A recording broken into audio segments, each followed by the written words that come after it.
Assalamu alaikum. Hope you're all doing well today, inshallah, during this blessed month of Ramadan. My name is Tanzim, and I'm your solo co-host for today. And today, I wanted to do something different for this Ramadan. This episode's not really going to be an episode with another guest. It's going to be slightly more unique, something a bit more different. I'm going to discuss more about myself, my journey through Boys in the Cave, what our team at Boys in the Cave have done, what we've, achieved, and we wanted to share our experiences with you as well. And also just get an idea of what we do behind the scenes and the sort of stuff that Boys in the Cave go through. Because one thing that I realized doing all these episodes, alhamdulillah, we're up to 40 odd episodes now, is that a lot of the audience or listeners may not know us on a personal level. I'm not gonna, just get emotional and DNM and all that, but I mean more so about what Boys in the Cave have gone through, the sort of journey that we've gone through. And I thought that this sort of episode is great to do, especially during Ramadan, because essentially with this episode we can kind of reflect on the blessings that we've, alhamdulillah, gotten from Allah along the journey doing Boys in the Cave. And Ramadan is a month that we are meant to connect with Allah, so why not have this conversation during Ramadan? Why not reflect on what, alhamdulillah, what we've done over the years with Boys in the Cave, within a blessed month as well. So in terms of our personal journey, it's been roughly 2 years or so, and I think we've been recording episodes for maybe a year and a half, just over a year and a half, but we've been planning this project for roughly 2 years, 6 months before we actually launched. So that it goes to show that the planning that was required to get such an initiative up and running in the first place. And why we started it off, simply because in the community here in Australia, in Sydney, Australia, me personally, my background is more so the fact that I did have an attachment with the deen to some degree in high school. In Jummah khutbas I would attend. I wasn't probably regularly praying, but I still had somewhat of attachment to the deen. I did sort of become agnostic because I searched up random stuff on Google, came across these weird websites where, to give a quick example, how there's that verse of, the sun setting on the murky waters. I think it's Surah Al-Kahf, the end of Surah Al-Kahf. I can't remember. It's Dhul Qarnayn. But I remember that I came across that verse, and the whoever, the Islamophobe or whatever, was writing an article about it. They're showing, because these verses are in the Quran. The Quran is false. So I'm like, fair enough. But I did watch a lot of, Zakir Naik and all that sort of stuff as well. But I'm like, the Quran may have a few mistakes or this and that, but it's the most correct religion out of all the other religions. You know what I mean? But I don't know where you'd categorize me at that point in time. I was I think in year 9, year 10 back then. When I was in high school when I had that sort of ideology.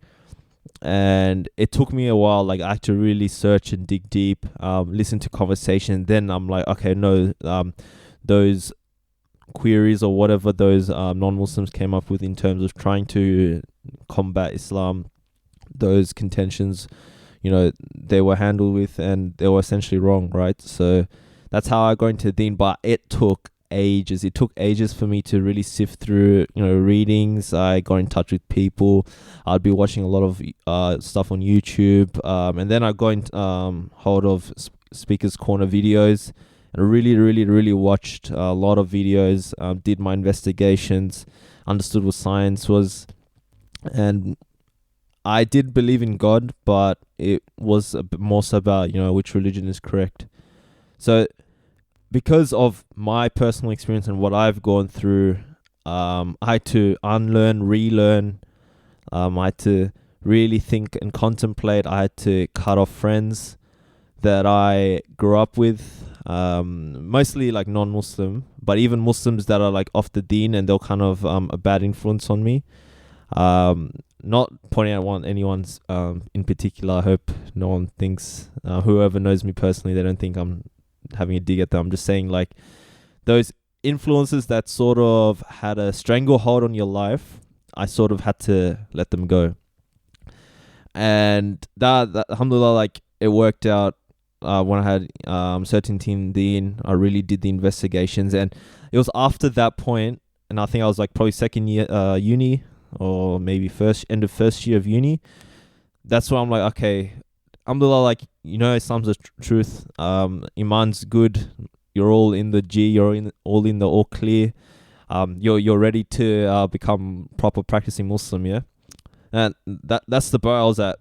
But then you get in touch with the community, and you're just like, wait a minute, people are like way off the right path. Like even Muslims that were born Muslim, they're not even practicing. Forget about not practicing. They have like deviant views. They have weird perceptions of the Deen. A lot of it was a lot of experience that they had. Like their parents weren't really practicing the Deen, so they didn't really have that influence of the Deen onto, and they didn't influence their kids in the right way. So they're just the kids are just going about society, doing their own thing, and they come up with these like wacky views. And I started to experience that, and I'm just like, bro, this is it's insane. What, like, the Muslim community would, the people that you see at the mosque, that's only like a small fraction of the actual Muslim community, right? And it's really disappointing to see the community in such a state.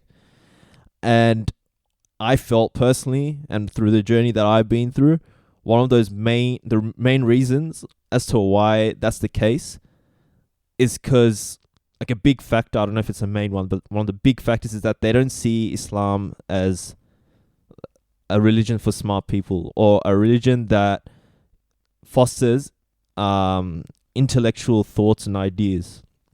They just sort of saw Islam as, oh yeah, it's kind of that backward thing from the desert, and we don't want to give too much thought about that because it hinders how we want to live in this current modern day modernity, all that sort of stuff.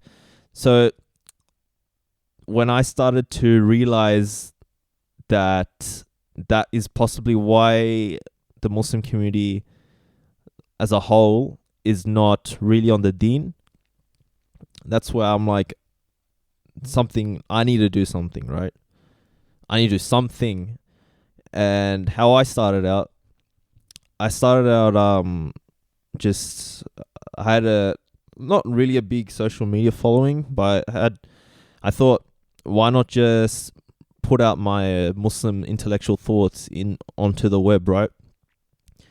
And that's where I kicked it off. I think I was mid first year uni. I started this blog called, it was just my first name, it was like tanzimi.wordpress.com, and I just wrote my thoughts. I wasn't the best writer, but I just thought that it would be pretty unique to just have a blog, put it on your social medias, get people to kind of check in, be it Muslim or non-Muslim, and so that they can have a grasp of how you picture the world. Because when I was growing up, right, I would be like, listening to these love songs, R&B, hip hop, and the culture, all this sort of stuff. It influences you to think a certain way. So you get influenced to think that the only way to attain happiness is through girls, right? Or through partying, or through drinking and doing all the good stuff, and I don't know, listening to good music and hanging out, doing drugs as well, right? So that's the kind of mentality that I had to get out of, and that's the sort of mentality that I had embodied when I was like in early years of high school, and I had to unthink and relearn. So then that blog was a good way to get out those thoughts, because I know that I had friends that were had the same mentality as me. So alhamdulillah, I wrote articles, and it did get, I'd be like checking how many people viewed it and stuff. It wasn't like huge amount, like a few hundred or maybe or so. But alhamdulillah, like a lot of people, I guess, were reading, and they were talking about amongst their own friend circles, and it was kind of foreign in terms of the stuff that I was talking about was very foreign to them.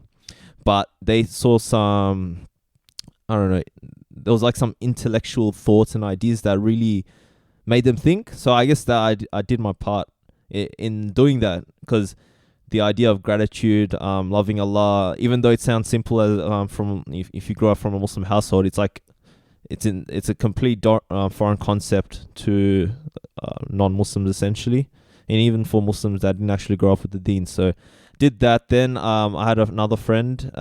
He wanted to do a similar thing, and actually he's a good friend of mine. So we talked and we actually merged. So right now it's still up there. So if you go strive through the struggles .wordpress.com or something. So we kind of merged articles and we just wrote random stuff. Alhamdulillah, yeah, it was getting okay traction, but I felt like I still had to do more. And I had close knit friend circle that the type of friends that I had in high school compared to the type of friends that I later on had at university were very completely different. I totally changed. I completely changed in terms of my personality. Not completely, like I'm still the same kind of guy. If you talk to me, I'm still, try to be, I guess, funny, nice guy, whatever. But in terms of my outlook on life, completely changed. So then naturally, I wanted to be in the best circles in order for me to become a bit more practicing, right? So I interacted with the people, the brothers at the Muslim Students Association at UNSW, because I go to UNSW, and I became really close with a lot of brothers there, to the point where we're really tight. And remember, some nights would be at someone's place or at a burger joint or whatnot. Would be discussing Deen up to late at night. Some super deep conversations. And I'd remember, wallahi, I remember like moments where I'd be dropping off a friend, but we're in the driveway. It's like 1 or 2 a.m. and we'd be talking mad deep, like stuff about the Deen, life, the world around us, history, politics. You have it, yeah. And it was so deep. To this day, it's like, subhanAllah, I could feel like the angels, literally like the angels in our presence. Like you could feel something around us. The feeling of when you're speaking the haqq, it's like Allah blesses the environment. I can't really explain it, but every time I had like a really, really deep Muslim conversation, I could, you could feel as if angels are like gathered around to listen or something along those lines, right? And even not only that, I remember one, I'd be outside Halal McDonald's. We have these same conversations, but you could just feel the presence when you're talking about the Deen. And it was really powerful. It was really striking. The type of conversations we were having, we knew it wasn't accessible. It wasn't known. We wanted people to kind of listen in to what we were saying and to hear what we had to say. Because we felt that in this day and age, people are deep into modernity, so they don't know how to think. They can't discern haqq from batil, all this sort of stuff. So we felt that people just had to listen in, just get an idea of the stuff we were talking about. So early on with Boys in the Cave, we had 4 members. We had brother Irfan, so he's currently in the MSA doing a lot of hard work. So he was someone that I still hang out with a lot to this day, and he's a big supporter of us, alhamdulillah, with the project. It was him, Akib, he was in the earlier episodes. He still works, helps us out, does the back end stuff, and might pop in a few episodes here and there from time to time. And then Josh as well, who's a regular co-host. So us, them 3 and me, 4 of us would be like having like really deep conversations. We're like, no, we need to do something because we need to take action, especially in the community, because we knew at Speaker's Corner there was so much influence with the sort of conversations and dialogue that was happening, but that was all the way in the UK, right? So in terms of our community, we needed to do something on the ground. And alhamdulillah, Boys in the Cave was born, and we did a lot of, we had to like hustle hard. I remember we bought literally a mic, and it was a Yeti mic, blue mic. We messaged Sim from Mad Mamluks. We actually messaged them pretty early on before we started, just to get an idea of what sort of equipment we need to start this podcast. And he helped us out. We got a Yeti mic, and we used I think it was like $300-$400, and we used that mic for a good like 20 episodes, I think, and it still sits in our bag to this day and age. Alhamdulillah, it's going strong. So we tried to do as much as we can from the limited resources that we had. Alhamdulillah, the journey has been, subhanallah, amazing, right? Because you obviously see the background that I came from and the sort of stuff that happened along the way and what we experienced. And then Boys in the Cave, we started that and the traction it got, and now alhamdulillah, like worldwide. And we had such an insane journey where we've encountered people that we looked up to, people that inspired us, and we were having discussions and dialogues with them to the point where people, big organizations are talking about us. The journey has been amazing, to say the least. And you probably, if you guys see at the guest list that we had, like me personally, locally, Sheikh Bilal Danoon, One Path brothers, all these sort of people and sheikhs and organizations you get in touch with. It's been amazing because you have a certain vision, because your ethos, or Boys in the Cave ethos, is about reviving Islamic discourse. And we've just stuck to that mantra, and we've done all we can in order to do that. Because we knew there was something missing in the community. There was really, really something that was missing in the community. And we've tried to do as much as we can to make sure we can really benefit the community in that manner. And alhamdulillah, people around the world are now listening to us, and it's been amazing. And even with overseas people, like alhamdulillah, people like, Dr. Mahmoud Gilan, Dr. Shali Al-Masri, Subha Ahmed as well. Subha Ahmed was, subhanAllah, like him being our inspiration from Speaker's Corner to doing an in-person episode with him. That was pretty crazy. That kind of summed up the journey that the Boys in the Cave team have gone through, just being really sincere about our mission, trying to be. I can't. Now, inshallah, it is, our intention is sincere. We hope, inshallah, make dua, but we try to be as sincere as we can, and yet connect with all these people. And it's been a wild ride, wallahi. And I have a few actually stories to share about, because I mentioned the blessings along the way. I remember when people will know the Mad Mamluks team, we pretty much joined hands, alhamdulillah. And it's funny, I've never really said this story, but I'll say it anyway. But because we were going back and forth, because they were people, I know people even in Sydney are like, oh yeah, you guys are like the Mad Mamluks of Australia, this and that.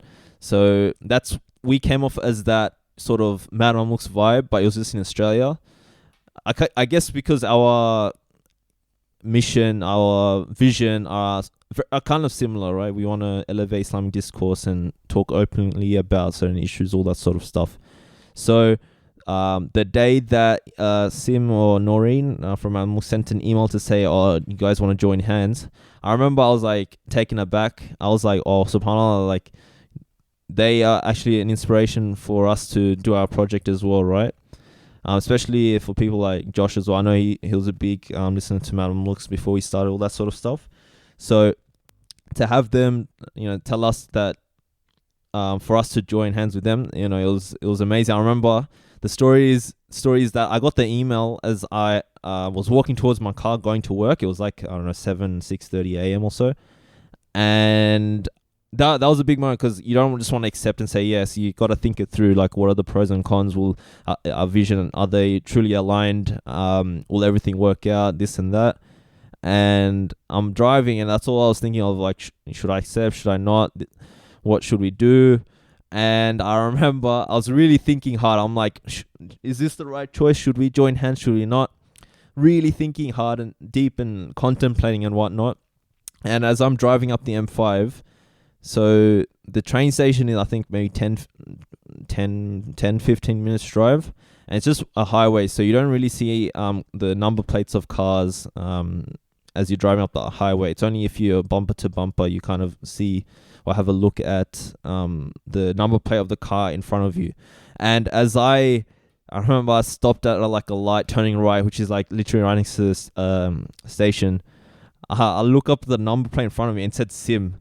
So the number plate in front of me said Sim. It was like, I was like shocked. I'm like, subhanAllah, is that like it's like a sign from Allah, you know, that I'm seeing a number plate that says Sim. Literally like 30 minutes before Sim sent an email to me saying, do you want to join hands? So I have a lot of crazy stories. That's one of them, about things that have happened along the way for us. But yeah, alhamdulillah, like doors just open up. Even with Dr. Mohammed Gilan, I think I mentioned the story with the episode we did with Imam Mamluk, just about how Dr. Mohammed Gilan,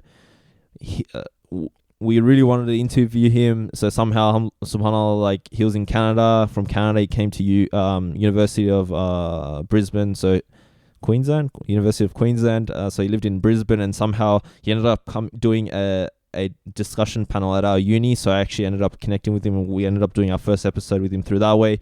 So, you know, Allah opens doors if you're sincere, right? And even with the funds, we didn't actually have any funds to start, because with Boys in the Cave, you need, or any podcast, you need funds, right?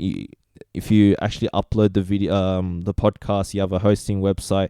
If you use software to talk to overseas guests and get them recorded, you use the software. We use Zencaster. Some people use Skype, but Skype sometimes it's not the best quality, so we use Zencaster. And as well, if you use Zoom camera, I don't know if you guys saw on our episodes with Uthman and Yasir Morsi, we did videos, so that costs as well. So if you actually think about it, the monthly cost for us is quite a bit, right? Maybe like above $200 or so. But anyways, that's just running costs. I don't know where was I going with that? Anyways, yeah, so money, okay, yeah, funds. So funds, money wise, we barely had any resources, but you know, alhamdulillah, we've been getting that support from the people around us, and we try to pitch in as much as we can, and we try to do our best with the limited resources, and Allah, you know, opens doors as well in that manner. So especially support from the listeners. It's been truly an amazing been getting amazing support, and it's been an amazing journey thus far. And however, I have had interesting moments actually, because alhamdulillah, we have a lot of support, and without you guys, we wouldn't be able to do what we do. But at times, and this is another reason for why I'm doing this episode, people think that podcasting is just, you know, oh yeah, you do an episode, you just record some audio, and you just upload it. I've actually had someone say that to me. So kind of not in a condescending manner, but in a condescending manner, but not really. We're just talking. It's like, oh yeah, guys, don't you? Yeah, you just upload a video, an episode, a podcast, an audio, and you just upload it online. That's all you do, right? I'm like, what do I say to that? Like, if you want to boil it down to a few sentences about what we do as a podcast, and I guess you can say in that manner, but that's like, if anything, the episode itself is like not the biggest thing when it comes to podcasting, right? There's marketing, there's trying to find, you know, where to get the next money from in order to have it all running, how to upgrade equipment, you know, fixing our website. Like, it took ages to our website up. Contacting guests is actually it's an interesting case, because we've had guests that are so hard to go back and forth with, and even having suitable times. Working out the suitable times for each parties is super difficult. You got sometimes, like, I've had guests, it took me like 6 to 8 months to just go back and forth and set a time. SubhanAllah. So yeah, it's pretty crazy how things like that. So what I'm trying to, and even editing, man, editing takes ages sometimes. Editing, because if we edit, if we record an overseas guest episode with an overseas guest, We use Zencaster. So how Zencaster works is that there's a few sampling rates. So each party has a different sampling rate. So because of the different sampling rates, our audio, when I get it back, it's not actually aligned. So he has a separate audio on his end with just his voice, and I have a separate audio from my end, which has just my voice, right? But this ensures the best quality. But if we merge it together, it's not the same. So I have to do it piece by piece. So that takes hours. A normal editing is probably like maybe 3-4 hours, depending on how big the episode. If it's 2 hours, it's even more. But with overseas guests, it's even more as well. And how sometimes we record. Actually, I'll talk about that as well. Where we record and how we record. SubhanAllah. You have. I wish. That's why I really want to do this. Did do this episode because I wanted to give insights to the listeners about what it takes to just record an episode as well. So, alhamdulillah, like we have one place to record from time to time, alhamdulillah. Shout out to the brothers at Green Square Masjid because they really help us out. Brother Ahmed there, he's a hustler, and may Allah reward his efforts. Like truly, he's doing amazing stuff in the community up in Green Square Masjid.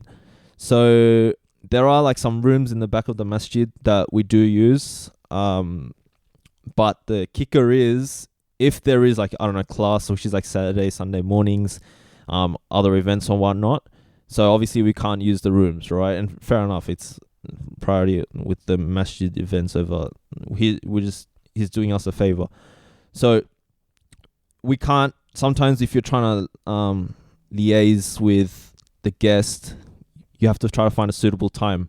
And that's time is not going to work with the timings at the masjid, right? So we record at the most random places like offices and I don't know, I remember, I think almost in university rooms, even my bedroom, I think pretty much almost, I guess 50%, I'd say 50% of our episodes, they've always been interruptions, like proper massive interruptions.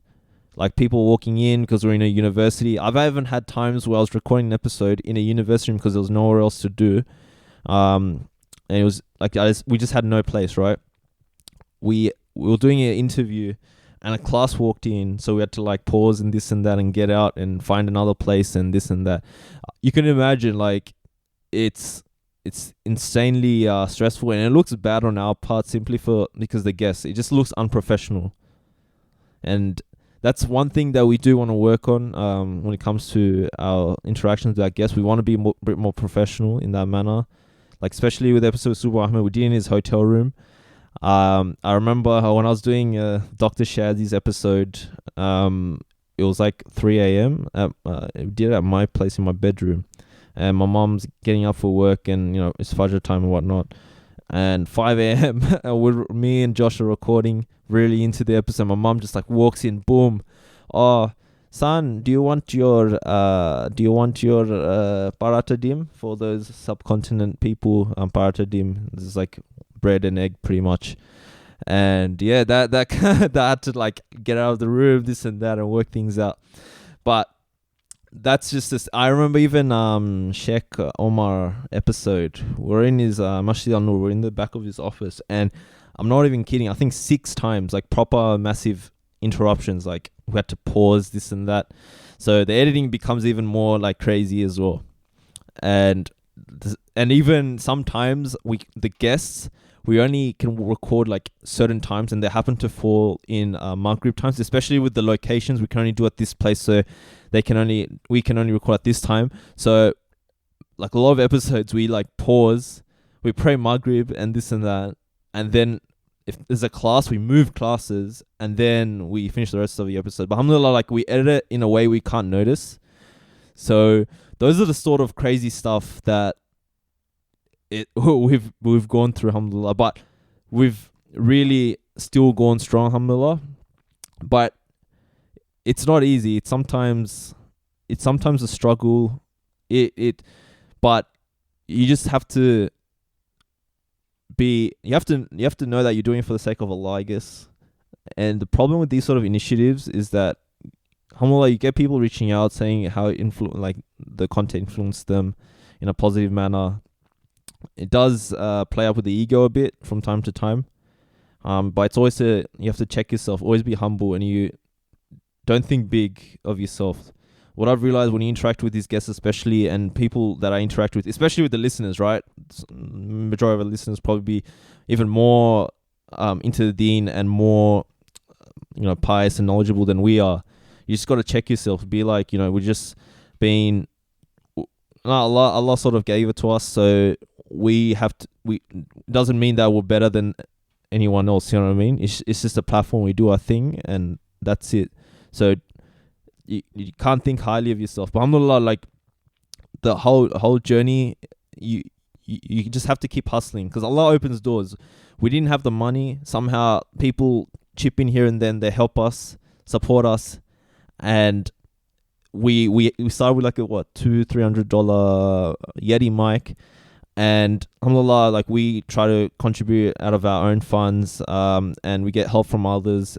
People support us, and we've been able to upgrade our equipment, right? I think like equipment costs like thousands and thousands of dollars, and all this sort of stuff. And website costs like a lot amount. You got running monthly costs. You have all these, or you just need money. That's why the ummah is in disarray, because the materialism. You just, when you live in the West, you just need money, and that's with any initiative, you always need money to improve and grow, and at least have your content on a decent level. Because you guys probably know from our Yeti mic, quality of our audio wasn't as great, but now, alhamdulillah, it's a lot better. So that's the sort of idea of Boys in the Cave behind the scenes, and that's the sort of issues we have encountered. But at the same time, we don't let it get to us, I guess. We try to keep firm on our vision, and it's something that, alhamdulillah, like it works well. But the question is the only issue with Boys in the Cave is like, is there longevity to that? Like, the way we're going about doing things, will it really allow us to keep going into the future, or to the foreseeable future? Sometimes you doubt yourself. Sometimes you think maybe it can be done, maybe it can't be. But you just have to work with what you have, and you keep doing what you do. And you make dua a lot. And we ask listeners to make dua for us as well. Because if you find benefit in this content, we want to up our game. We want to make it better so that more people can have access to this. Because a lot of people, podcast format is very popular, but compared to YouTube, probably not as much. So we do want to grow to the point where we can be a quality content. We can have quality content on YouTube as well in terms of video. Because I don't know if you guys see, but you guys obviously would have an idea of what Joe Rogan is. There's many other professional setups on YouTube in terms of the podcast format. They do great job with professionalism, all this sort of stuff. And it's such a shame that in the Muslim community there is actually none. There's nothing like they have for the Muslim community. And when I talk about Muslim community, I'm talking about proper Deeni stuff related to the Deen, right? The closest thing is Mad Mamluk. Alhamdulillah, doing amazing work. Check them out. But I'm talking about in the way that Joe Rogan does his podcast. The way that there's like editing done, and there's like 2 cameras, and it's happening live, and a lot of people are interacting, and you can also listen to a podcast format. To that level and to that degree, I don't know why the Muslim community can never do it. I have some theories. It's best not to kind of say them out loud, but it's unfortunate that it just does not exist, right? A lot of the dawah platforms that are out there, alhamdulillah, there's actually a lot of Muslim podcasts now. They're all doing their own thing. Alhamdulillah, it's good to see. However, all of them have not an agenda, but they sort of have to play to a certain organization. They have to play to a certain vibe. like for example, Ali Dawa and Muhammad Hijab, they're probably, I guess, the biggest ones out there. I'm not too sure, but they would be pretty up there. They're more Dawah figures, and they obviously have the Salam Initiative, all that sort of stuff, doing amazing works. And they have their own sort of vision, right? But in terms of our vision, right, which is slightly different, but it's sort of oriented in terms of Dawah as well. Having a platform, like a proper platform like Joe Rogan, and having all types of sheikhs, all types of activist scholars, academics, having them on and discussing proper issues. Deep philosophy, it could be science, philosophy of science, it could be even having a Hezbollah Tahrir with the, I don't know, Ikhwani, with Tanzim Islami, with whoever, right? Brelvis, you name it. Like, these are the sort of conversations that are not happening on a platform. Everyone's is sort of their own echo chamber, but we need to kind of discern ideas on a platform and get Muslims to support it, because that's what the community sort of need, and in a professional manner as well. And unfortunately, that's not happening, right? And it's such a shame that the Muslim community don't have such a platform. So I guess with Boys in the Cave, that's one of our aims, and that's something that we actually want to try to discern ideas and make the Ummah revive its intellectual discourse, because we know in our Islamic history, Islam's a smart religion, you know, and we've lost that. We've become more materialistic, and we've lost sight with the deen, and a lot of, you know, you can say political aspects or whatever play into it, but it's people just don't have as much zeal for the deen that we've had in the past, right? Why I mentioned this all is that now you have more of an idea of what Boys in the Cave have gone through, right? The struggles, the hustle, the bustle, the whoever, you name it, you know, alhamdulillah, blessings come on the way, a lot of doors opened up, we can do the bare minimum, but at the same time, we're still striving more, right? Like, for example, like the headphones that we use, in terms of our equipment, we still have to play to a budget, right? So we have to go to the shop and buy like the cheapest, like $15 ones you can use, right? So the quality obviously is not going to be up there. Like, and one earphone does not even work. Like, one is working, one is not. Even though it's like a headphone, the right side is working, but the left side isn't. You know what I mean?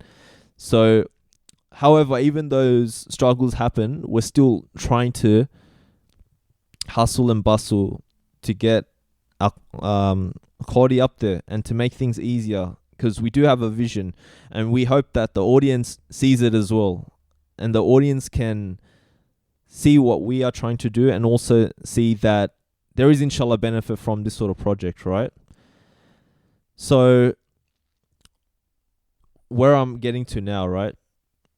So you guys probably checked out Ramadan, we're doing Launch Good campaign, right? So we have Launch Good that we started up. You can probably check that out. www.launchgood.com/boys in the cave. And why I wouldn't be asking this. This is not a cry. Okay, this is not to be like, hey, donate to us. It doesn't matter, right? Because the journey that we've been through, we already know Allah's going to help us, inshallah. If we keep striving to that vision, we still be sincere. There's no reason why things are going to fall apart, right? But why I'm doing this now, why I'm saying about Launch Good and supporting Boys in the Cave is for yourself. It's for your benefits, not for ours. How is it your benefit? I will go into that, right? So, how it's your benefit? It is Ramadan, right? As well. We started this specifically in Ramadan. The Launch Good campaign that we've done is specifically in Ramadan. Why it's that? Because your good deeds are obviously multiplied in Ramadan, right? So it's a no-brainer to do as much good deeds you can during Ramadan. So on top of this, if you do support Boys in the Cave, in terms of our vision, the main issue with us as boys in the cave is mostly the studio aspect. So we want to get a studio, and it's not something like expensive, this and that, just like a room.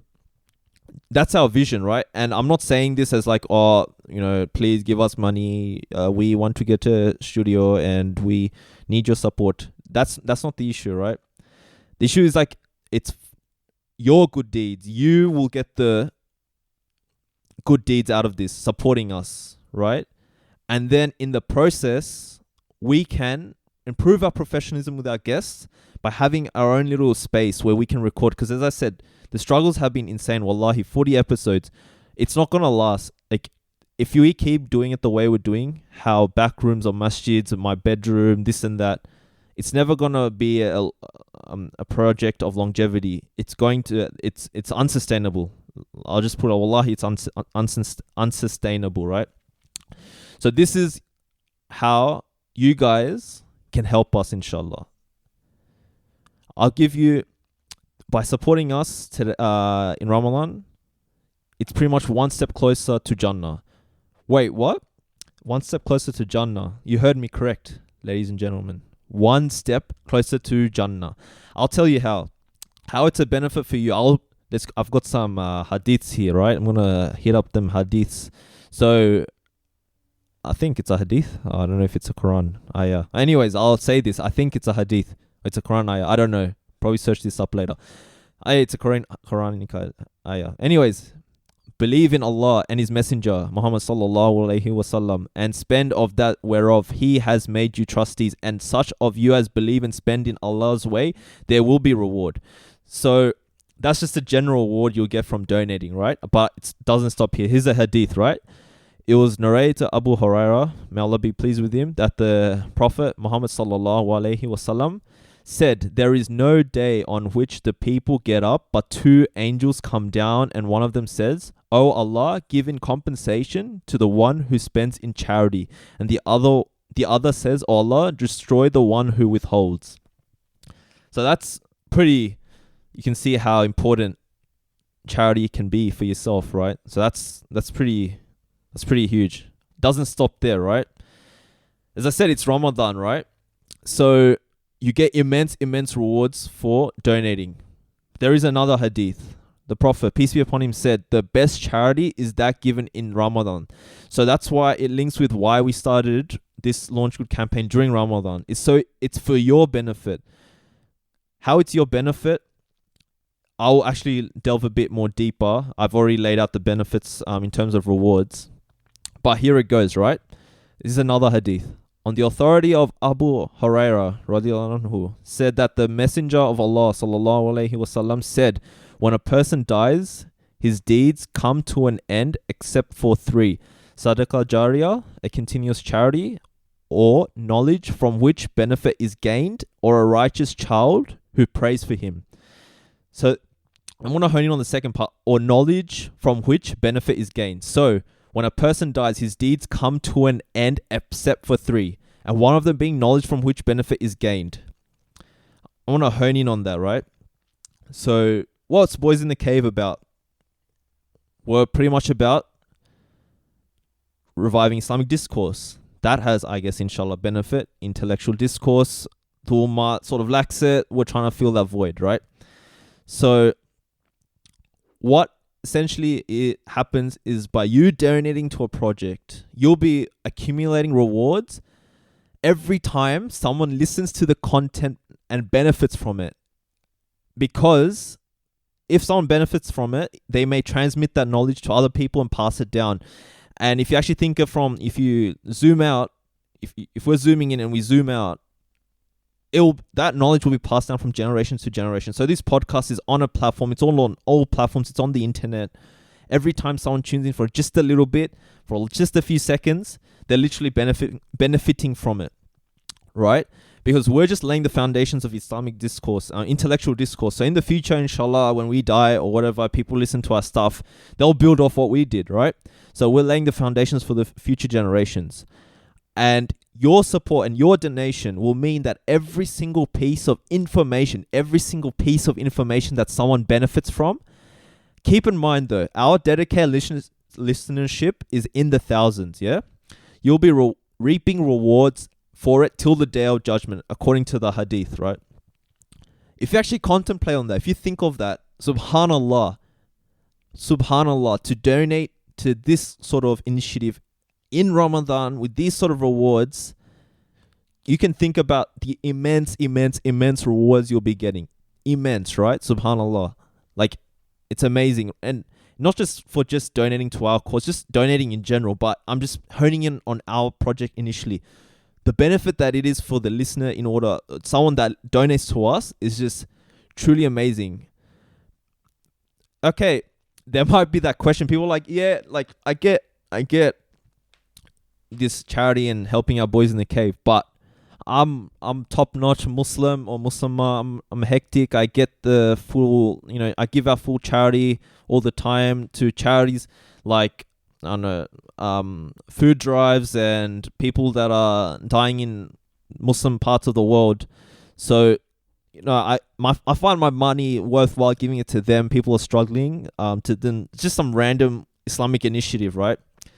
But I'm not saying don't donate to the poor. Don't donate to them, right? We encourage you to donate to all those other initiatives that you do support, right? Because it is much needed. The Ummah is in struggles and hardships, and we need to support them. Simple as that.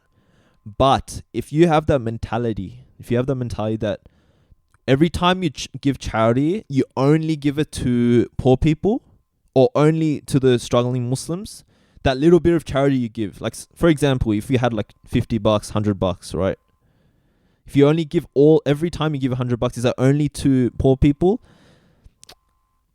Unfortunately, it's not going to assist in terms of these sort of conversations, because our deen, in terms of how it's portrayed in the West, is already in a backward state. People think of it as backward, this and that, and this initiative is about helping that discourse, right? To changing that discourse.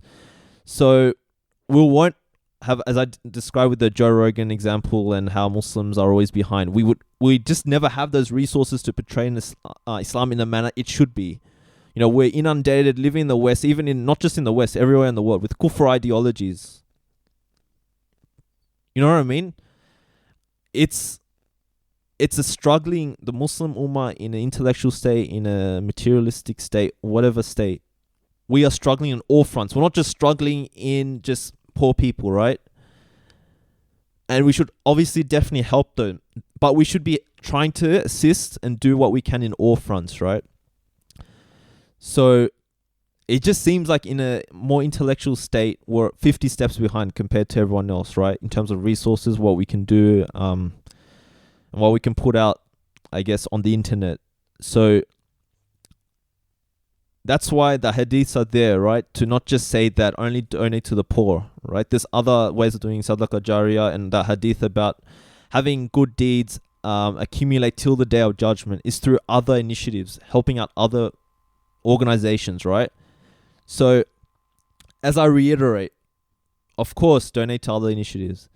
But as I laid it out, imagine the immense reward for donating to us as well, especially in Ramadan as well.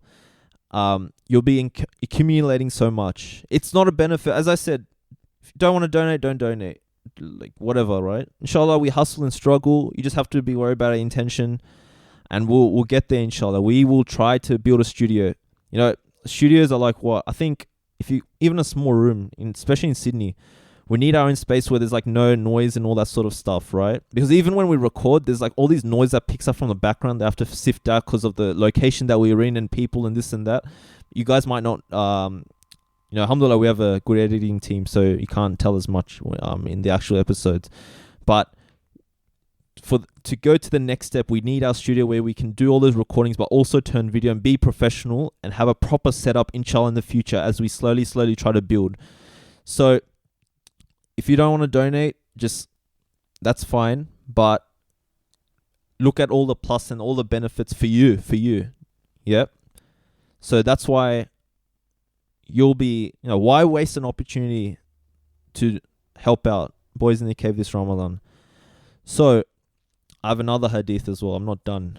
So the Messenger of Allah sallallahu alaihi wasallam said, told that about the 7 groups of people who will get shade on the day where there is no shade but from Allah.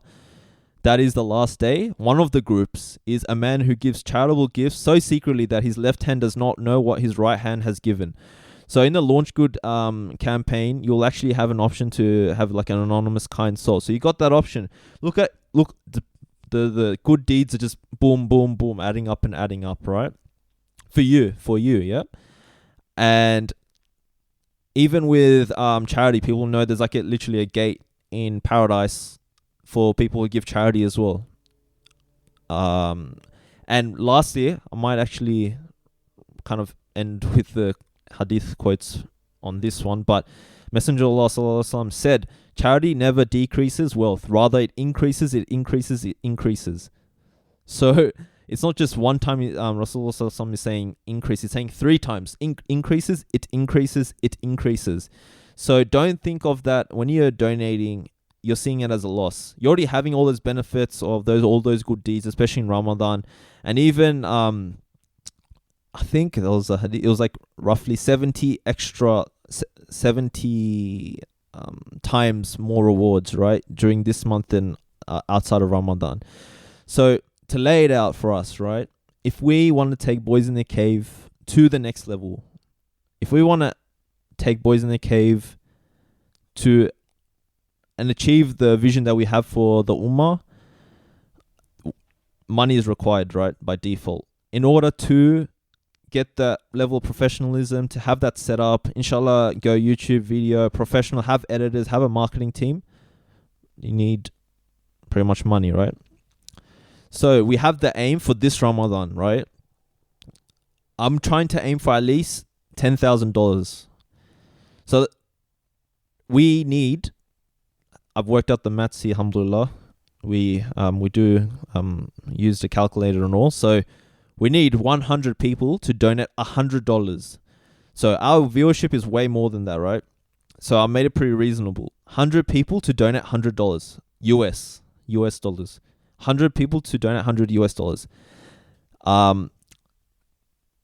That will be a way for you to get closer, do good deeds, immense good deeds for your benefit.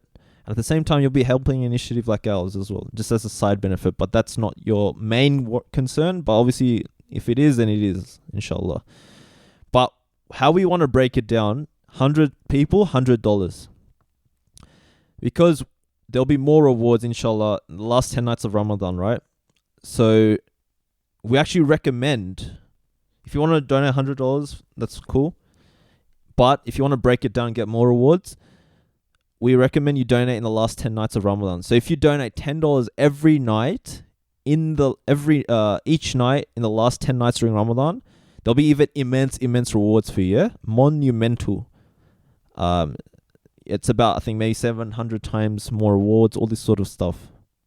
So it's why pass up an opportunity, especially in Ramadan, which you don't know the next Ramadan will come, just to help an initiative like ours, just a one-off, right?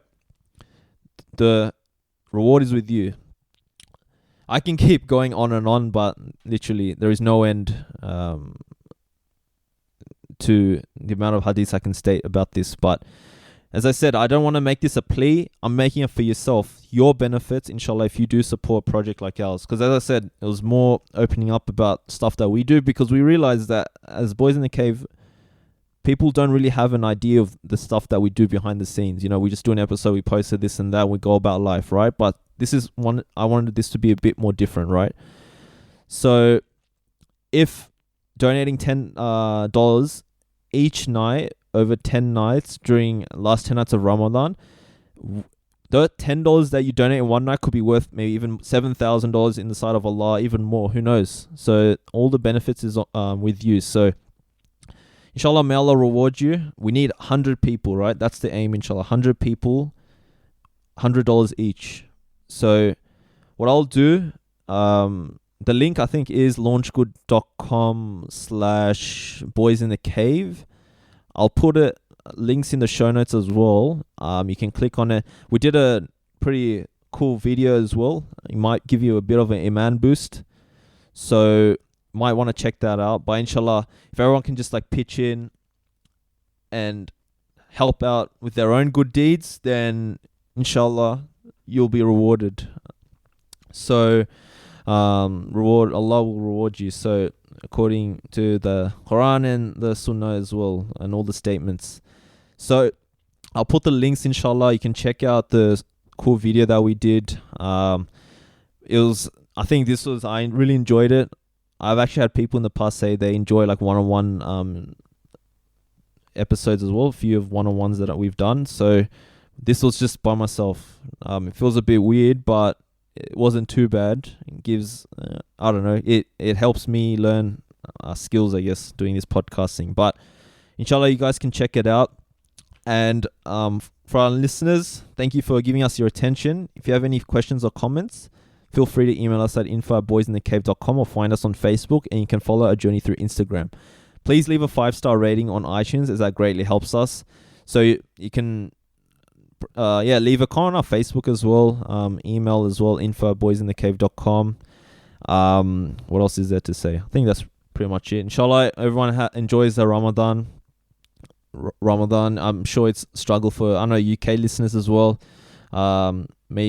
Probably getting a lot of insane barakah as well, because I heard, you guys break your fast at like 11 p.m, start at like 3 a.m or something. Pretty insane. Subhanallah. In Australia, people we're starting at 5 a.m, I think, and breaking our fast at 5 p.m, so it's pretty breezy for us. So inshallah, we've got a lot of episodes soon, inshallah. But as I said, longevity, Boys in the Cave, inshallah, we're reaching out to you guys. Inshallah, you can support this project. $100, 100 people. That's the aim, inshallah. So check it out. And so yeah, I'll just sign off then. It's Tanzim signing off from Boys in the Cave. Assalamu alaikum.